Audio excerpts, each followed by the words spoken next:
18 मार्च 1956 को बाबा साहब ने अपने भाषण में कहा था कि हम हिंदू नहीं है। यदि हम हिंदू होते तो हम अछूत न होते और हम मंदिरों के पुजारी होते। बाबा साहब ने 1925 में मंदिर प्रवेश आंदोलन प्रारंभ किया था। उसका यह कारण बिल्कुल नहीं था कि हमें देवी देवताओं की पूजा करनी है और मंदिरों का घंटा बजाना है, लेकिन हमारा समाज पूजा पाठ, अंधविश्वास, पाखंडवाद में लिप्त हो गया और देवी देवताओं को अपने सीने में चिपका के बैठ गया। अगर हम हिंदू हैं तो हमें मंदिरों का पुजारी और मठाधीश बनने का अधिकार मिलना चाहिए, लेकिन ब्राह्मण ऐसा नहीं होने देगा, क्योंकि वह अपने आप को भगवान से भी ऊपर बताता है और सैकड़ों सालों से मंदिरों पर कब्जा करके बैठा है। वह अपना धंधा सुरक्षित करके बैठा है। जब तक धर्मशास्त्र और हिंदू हैं और शंकराचार्य उनकी गद्दी पे विराजमान है, तब तक वे किसी को भी स्वतंत्रता नहीं दे सकते हैं। हमें मुक्ति दिलाने वाली बात तो अचंभित करने वाली है। हिंदू धर्म का आंतरिक उद्देश्य केवल ब्राह्मणों की रक्षा करना है। जिस किसी ने भी ब्राह्मणों की रक्षा करी उसे राजा बना दिया गया। यही कारण था कि मुगल काल में भी ब्राह्मणवाद खूब पनपता रहा। ब्राह्मण मुगलों के दरबारी बनकर बैठ गए और शूद्र अछूत नारी समाज पर अन्याय अत्याचार करते रहे। मुगल काल में तुलसीदास ब्राह्मण ने राम। सर, मैं बाबा साहब के ऊपर करना चाहती हूँ। अच्छा, ओके, बहुत बढ़िया, आप कंटिन्यू कीजिए। बाबा साहब डॉक्टर भीमराव अंबेडकर जी का जन्म 14 अप्रैल 1891 में मध्य प्रदेश के इंदौर जिले के महू में हुआ था। बाबा साहब के पिताजी का नाम रामजी मोलाजी सकपाल और माता जी का नाम भीमाबाई था। बाबा साहब की माता जी का निधन 1896 में हो गया था। तब बाबा साहब की उम्र मात्र 5 वर्ष की थी। बाबा साहब का विवाह सन 1906 में रमाबाई जी से हुआ था। उनकी 5 संतानें थी, यशवंत, गंगाधर, रमेश, राजरतन और इंदु। बाबा साहब ने मैट्रिक परीक्षा 1907 में पास की थी। 11 नवंबर 1917 को बाबा साहब ने वकालत की पढ़ाई करने लंदन गए थे। 1923 में बाबा साहब वकील बन गए थे और उन्होंने अपनी वकालत मुंबई हाई कोर्ट से शुरू की थी। बाबा साहब ने 3 अप्रैल 1927 को बहिष्कृत भारत का प्रकाशन किया था। 25 दिसंबर 1927 को बाबा साहब ने मनुस्मृति नामक पुस्तक का अध्ययन किया था। सन 1932 में बाबा साहब और महात्मा गांधी के बीच पूना पैक्ट का समझौता हुआ था। बाबा साहब डॉक्टर भीमराव अंबेडकर न केवल भारतीय सामाजिक दर्शन बल्कि विश्व स्तरीय सामाजिक, आर्थिक, राजनैतिक एवं धार्मिक आंदोलन के ऐसे युग पुरुष रहे हैं जिनका संपूर्ण जीवन न केवल अछूत समाज बल्कि उन तमाम दबे, कुचले, पीड़ित, वंचित वर्ग को समर्पित रहा जिनके उत्थान के लिए उन्होंने सतत प्रयत्न किए। बाबा साहब ने अपने जीवन काल में अनेक मंचों में नेतृत्व स्वीकार किए हैं, लेकिन 18 मार्च 1956 को बाबा साहब के लाल किला मैदान में दिया गया ऐतिहासिक भाषण, जिसमें उन्होंने समाज के प्रत्येक वर्ग को संबोधित करते हुए श्रेष्ठ जीवन जीने का मार्ग बताया, जो कि अपने आप में अद्वितीय है। इस अवसर पर बाबा साहब ने न केवल अपने प्रशंसकों, नेताओं, भूमिहीन मजदूरों, शासकीय कर्मचारियों, छात्रों, युवाओं व विशाल जनसमूह को ही संबोधित किया, बल्कि उन्होंने बौद्ध भिक्षुओं को भी संबोधित करते हुए कहा कि वह किस तरह बुद्ध और उनके धर्म का प्रचार प्रसार करे। इसी मैदान में बाबा साहब ने अत्यधिक दुखी मन एवं अपने रुंधे हुए गले से कहा था कि समाज के पढ़े लिखे लोगों ने मुझे धोखा दिया है, क्योंकि उन्होंने समाज के प्रति उस जिम्मेदारी का निर्वहन नहीं किया जैसी उम्मीद बाबा साहब ने की थी। शिक्षित एवं उच्च शिक्षित लोग पढ़ लिख कर क्लर्कों की भीड़ के सदृश हो गए, जिन्होंने अपना और अपने परिवार का पेट भरना ही अपना दायित्व समझ लिया। बाबा साहब की वह पीड़ा आज भी हमें झकझोरती है।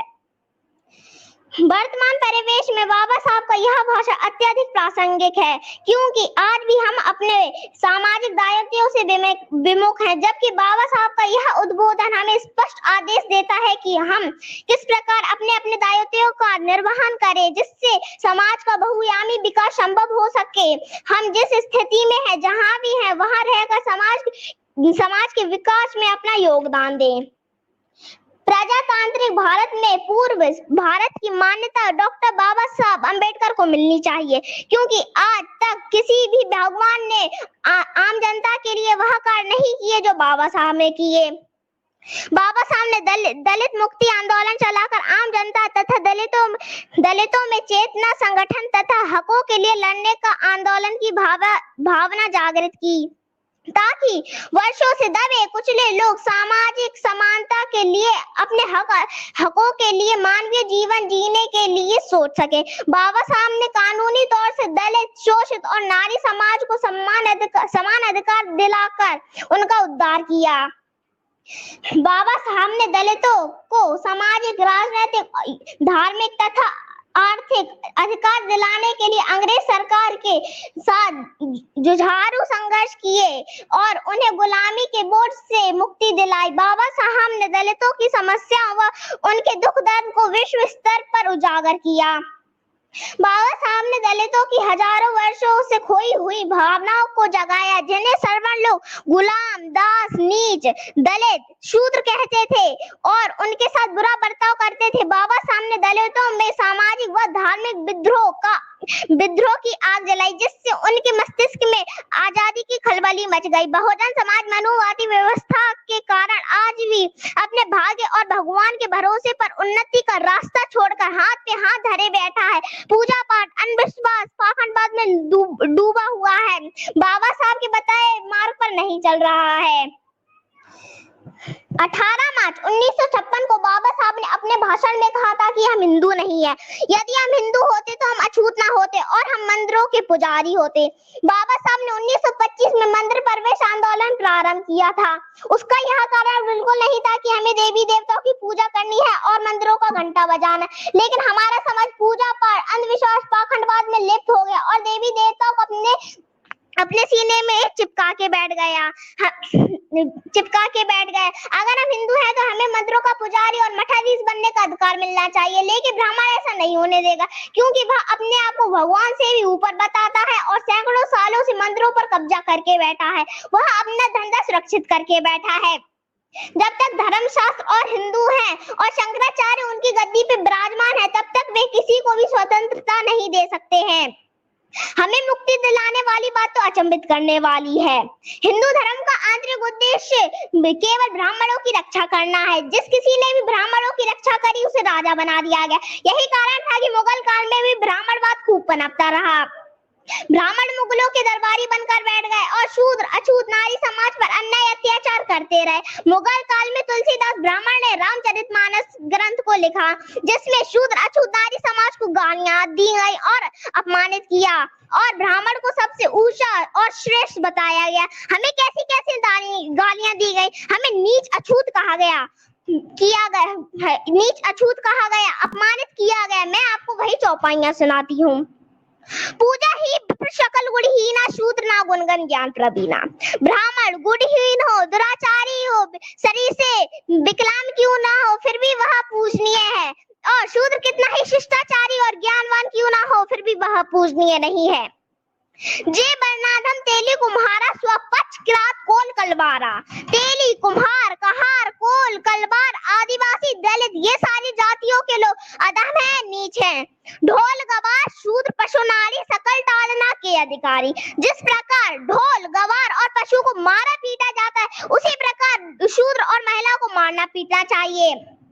हमारी माताएं बहनें आज भी धर्म के अंधकार में डूबी हुई हैं और सैकड़ों सालों से माताएं बहनें गणेश, दुर्गा, काली, राम, कृष्ण की पूजा करती चली आ रही हैं, लेकिन उनका भला किसी भी देवी देवता ने नहीं किया। अगर असल में किसी ने भला किया है तो वो है बाबा साहब डॉक्टर भीमराव अम्बेडकर जी। बाबा साहब ने हिंदू कोड बिल लाकर हक अधिकार दिलाए। आज जो महिला डॉक्टर, कलेक्टर, पायलट, इंजीनियर, विधायक, सांसद बन रही है, वो सब बाबा साहब जी की देन है, किसी देवी देवता की नहीं। जिन देवी देवताओं की हमने सैकड़ों सालों तक पूजा अर्चना करी, व्रत रखे, माथा टेका, पिंड भरे, वो हमारे हक अधिकार नहीं दिला सके। उन्हें घर से निकालकर किसी नदी तालाब में बहा देना चाहिए। जो धर्म हमें नीच समझे, गालियां दे, सम्मान न दे, बराबरी का अधिकार न दे, ऐसे धर्म को लात मार कर छोड़ देना चाहिए। जो धर्मशास्त्र में नीच समझे, गालियां दे, हक अधिकार से वंचित रखे, हमारा अपमान करे, ऐसे धर्मशास्त्र को बारूद के ऊपर रखकर उड़ा देना चाहिए। मैं अंत में 4 पंक्तियां महिलाओं को समर्पित करना चाहती हूँ। तू आग में ए औरत जिंदा भी जली बरसो, तू आग में ए औरत जिंदा भी जली बरसो, सांचे में हर एक गम के चुपचाप ढली बरसो। नारी तुम प्रेम हो, ताकत हो, विश्वास हो, टूटी हुई उम्मीदों की मात्र एक आस हो। नारी को दुनिया ने जब से सम्मान दिया है, नारी ने अपनी ताकत को पहचान लिया है। अबला से सबला बन गई, देखो सच है, नारी ने जग पर बड़ा एहसान किया है। जय भीम, जय भारत, जय संविधान। त्रिशा निगम जी, मेरे पास तो शब्द ही नहीं बचे। मैं बता रहा हूँ, इतिहास में मैंने थेरी गाथा त्रिपिटक में पढ़ा था 70 विदुषियों के बारे में। आज मुझे साक्षात ऐसा प्रतीत हो रहा है कि ये विदुषियां आज हमारे सामने है। मैंने थैंक संघमित्रा यू का नाम सर। सुना था।